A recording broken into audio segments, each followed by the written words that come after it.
Daí galera, aqui é o Pipe da Descontrazendo Contradições e hoje eu quero tratar sobre um paradoxo muito utilizado para confundir quem acredita na existência de um Deus todo-poderoso. Esse paradoxo é chamado de o paradoxo da onipotência ou o paradoxo da pedra. No que consiste esse argumento? Bom, ele consiste no seguinte: pode um ser onipotente criar uma pedra que não consiga erguer? Você já foi abordado com essa pergunta? O que você respondeu quando te foi perguntado? Alguns apressadinhos saem respondendo logo de cara que sim, que Deus pode criar uma pedra tão grande que ele não consegue erguer. Todo mundo que responde esse tipo de pergunta assim de modo apressado se fundamenta sobre aquele ensino bíblico de que Deus é de fato um Deus onipotente, né? E como um Deus onipotente, portanto, ele pode todas as coisas, né? O próprio Senhor Jesus, ele nos ensinou em Mateus 10:27 que para Deus todas as coisas são possíveis. Portanto, nada é impossível para Deus. Só que o paradoxo da onipotência continua dizendo o seguinte: se Deus não consegue erguer a pedra, Deus não é onipotente. Se não consegue criar a tal pedra, Deus não era onipotente desde o início. Percebo que isso é uma cilada, é um argumento sem saída. Pois se Deus cria a tal pedra que ele não pode carregar, ao criar essa pedra que ele não pode carregar, ele anula a sua onipotência ao criar tal pedra. Pois se ele pode carregar tal pedra, isso implica que a pedra que ele criou não era uma pedra que ele não podia carregar. E daí você terá caído na cilada e provavelmente terá uma crise existencial e teológica por causa disso. Bom, como se resolve essa questão? Como você pode responder esse tipo de argumento quando alguém traz ele para você? Ou até mesmo nas redes sociais, e você sempre se depara com esse tipo de argumento. Lá no YouTube você vai encontrar vários ateus, inclusive, utilizando esse tipo de argumento para atacar a onipotência de Deus. Eu quero citar 3 filósofos que argumentam em relação a isso daí. O primeiro filósofo que eu quero citar é Tomás de Aquino, que neste livro aqui, A Suma Teológica, o volume 1, a questão de número 25, ele diz o seguinte: nada que implique em contradição se encontra debaixo da onipotência de Deus. Eu vou repetir: nada que implique em contradição se encontra debaixo da onipotência de Deus.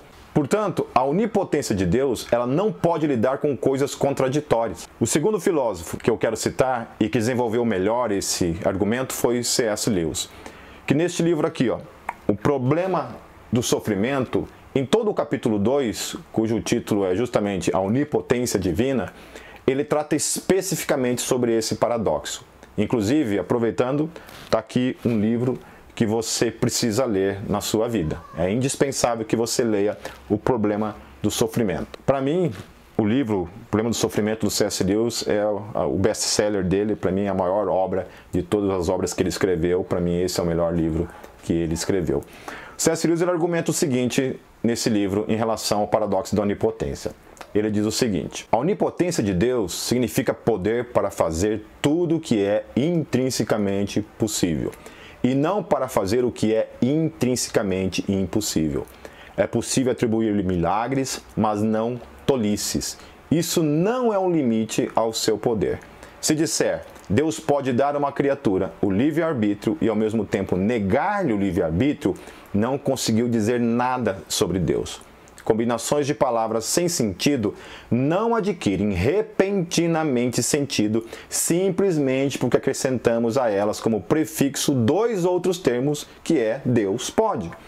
Permanece verdadeiro que todas as coisas são possíveis com Deus.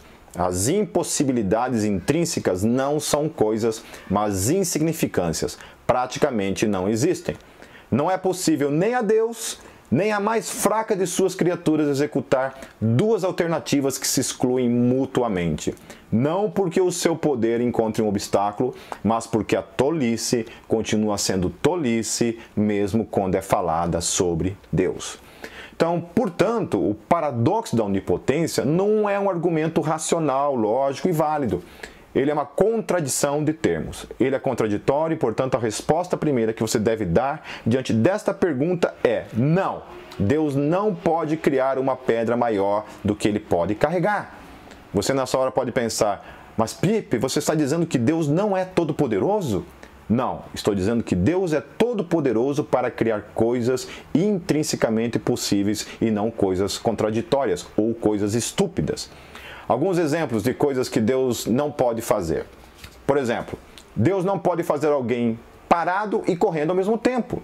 O mesmo corpo, uma pessoa estar parada e correndo ao mesmo tempo, Deus não pode fazer isso. Por quê? Porque é contradição de termos. É ilógico. Segundo exemplo, Deus não pode fazer um círculo ser ao mesmo tempo um triângulo ou um quadrado. Não é possível. Ou é círculo, ou é triângulo, ou é quadrado. As duas coisas não podem ser a mesma coisa. Terceiro, Deus não pode dar cheiro à cor azul. Por quê? Porque cor não tem cheiro, não tem sentido algum você perguntar qual que é o cheiro da cor azul. Faz sentido para você eu perguntar uma coisa como essa? Portanto, não tem sentido algum. Quarta coisa, Deus não pode fazer uma pessoa ser casada e solteira ao mesmo tempo. Ou é casada ou é solteiro. Uma pessoa não tem como ser as duas coisas ao mesmo tempo. Então, essas coisas Deus não pode fazer. Pois, como Tomás de Aquino e C.S. Lewis argumentaram, Deus não pode fazer coisas contraditórias. Em especial, eu gosto desse argumento final de C.S. Lewis, que diz que esse tipo de argumento não é um limite para o poder de Deus, mas que uma tolice não deixe de ser uma tolice apenas porque você coloca o sufixo Deus pode na mesma frase, ok? Então, não é porque você coloca na mesma frase Deus pode que aquilo necessariamente implique que ele pode aquilo ali, ok?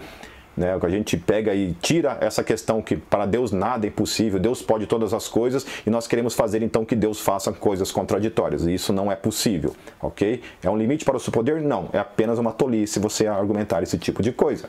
Mas, digamos que a pessoa que te trouxe esse paradoxo, essa pergunta, não se dê por contente com a tua resposta e insista nesse argumento. Bom, então você pode usar o mesmo argumento que o filósofo William Lane Craig argumentou quando um cético lá num debate insistiu nesse argumento. Ele argumentou o seguinte, o cara ficou insistindo nesse argumento e ele respondeu o seguinte, bom, é o seguinte, se você acredita que Deus pode criar uma pedra maior do que ele possa carregar, e depois ele pode carregar essa pedra, e você não vê nenhuma falta de sentido, você não vê nenhuma contradição nesses termos, então você é a pessoa que acredita nesse tipo de tolice.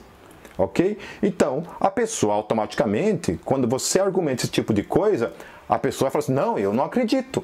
Eu não acredito que Deus possa fazer esse tipo de coisa. Pronto, ele mesmo refutou a sua questão, ou ele mesmo respondeu a sua argumentação que ele trouxe para você. Portanto, meus queridos, o paradoxo da onipotência ou da pedra não faz o menor sentido. E você agora sabe como responder quando te abordarem a respeito disso, ok? Deus os abençoe e até o próximo vídeo.